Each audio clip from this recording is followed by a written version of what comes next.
Break के बाद स्वागत है आपका। आपके ढेरों खत और ईमेल्स हमें लगातार मिल रहे हैं। आज इस सवाल आपके सेगमेंट में हमारी संवाददाता गरिमा दास हमें लेके चल रही हैं हमारे एक्सपर्ट के पास, जहां वे दर्शकों के कुछ सवालों के जवाब दे रहे हैं। सर, पैसा वसूल में फिर से आपका एक बार स्वागत है। हमारा पहला सवाल है 27 वर्षीय जगतार सिंह से।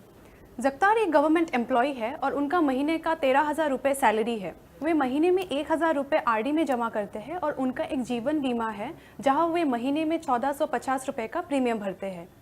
एसआईपी, एफडी, पीपीएफ और मनी बैक प्लान के बारे में वे आपसे सलाह चाहते हैं।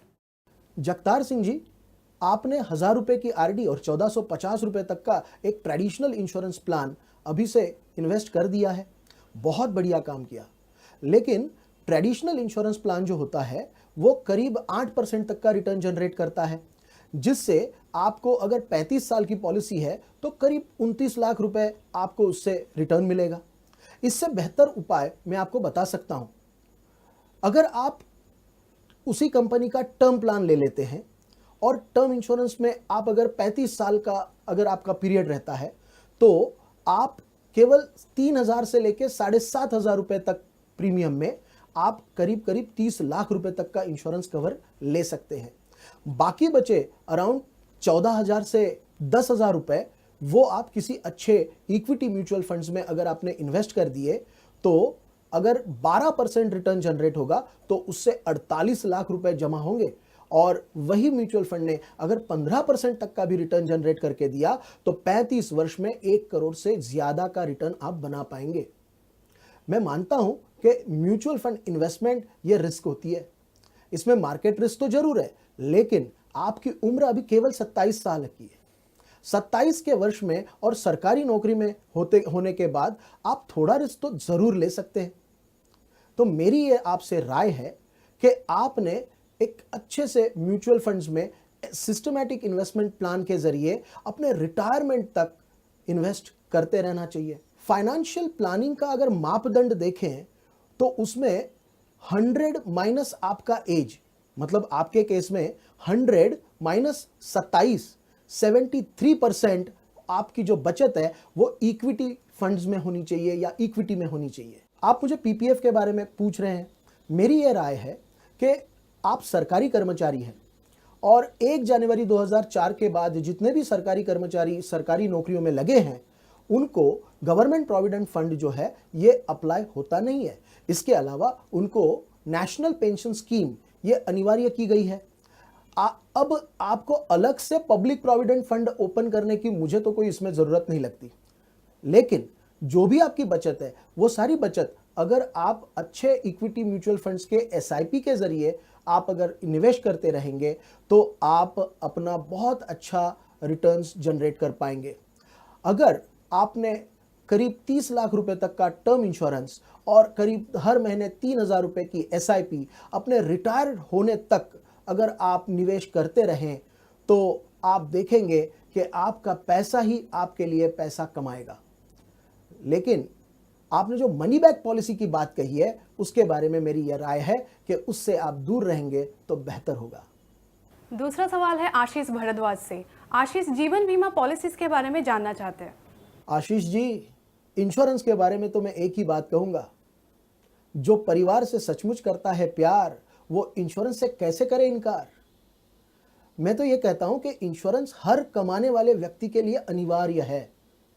इंश्योरेंस जो है ये कमाने वाले व्यक्ति की अगर कोई किसी दुर्घटना में या किसी नेचुरल तरीके से डेथ हो जाती है तो वो इंश्योरेंस पॉलिसी ही है जो उसके परिवार का पूरा भार उठा सकती है। इंश्योरेंस खरीद के हम हमारे इनकम अर्निंग कैपेसिटी को इंश्योर कर लेते हैं। जैसे ही हम कमाना शुरू करते हैं हमने सबसे पहले टर्म इंश्योरेंस जरूर लेना चाहिए। टर्म इंश्योरेंस लेते समय केवल सस्ता प्रीमियम और कंपनी के लुभावने वादे इन पर ध्यान नहीं देना चाहिए। इसके अलावा आपने देखना चाहिए कि कंपनी की निरंतरता, सस्टेनेबिलिटी, उस कंपनी की प्रॉफिटेबिलिटी और उस कंपनी का पास्ट हिस्ट्री, क्लेम सेटलमेंट का उसका हिस्ट्री, ये अगर आप देखोगे तो आपको कंपनी और पॉलिसी चुनने में आसानी होगी। इंश्योरेंस का एक अच्छा पोर्टफोलियो बना लेना चाहिए और उसे रेगुलरली रिव्यू भी करते रहना चाहिए। साथ ही जैसे ही हमारे सामाजिक, आर्थिक और पारिवारिक कुछ बदलाव अगर हो जाते हैं तो उन बदलावों पे हमने हमारा रिस्क कवर ये बढ़ाते रहना चाहिए। उससे हमारी फैमिली ये पूरी तरह से सुरक्षित रहेगी। आज का आखिरी सवाल है मयंक मिश्रा से। मयंक एक सॉफ्टवेयर कंपनी में काम करते हैं और वे एक 2 BHK फ्लैट लेने की सोच रहे हैं। उनका बजट 65 से 75 लाख के बीच में है। पुणे में कौन सी जगह उनके लिए इन्वेस्टमेंट के लिए सही होगा? पुणे शहर का जो डेवलपमेंट है वो पिंपरी चिंचवड महानगर पालिका Pimpri Chinchwad new town development authority के साथ मिलकर एक स्पेशल प्लान के तहत डेवलप कर रहे हैं और बड़े ही लॉजिकल परिस्थिति से ये डेवलपमेंट चल रहा है। 18 किलोमीटर का मेट्रो ये न्यू प्रपोज्ड एयरपोर्ट से मोशी तक ऑलरेडी प्रपोज हो चुका है। यहाँ पर मोशी में एक नया international exhibition and convention centre बनने वाला है जो करीब 200 एकड़ के प्लॉट पर बनेगा और वहाँ पर 3000 करोड़ तक की इन्वेस्टमेंट लगेगी। वहाँ पर करीब 10,000 वाहनों के लिए पार्किंग स्पेस डेवलप की जा रही है और वहाँ से एयरपोर्ट तक आने के लिए एक अच्छी यातायात सुविधा उपलब्ध कराई जाएगी। इस प्रोजेक्ट को अभी भी बहुत सारे मुश्किलों का सामना करना पड़ रहा है, जैसे कि एलिवेटेड मेट्रो या अंडरग्राउंड मेट्रो।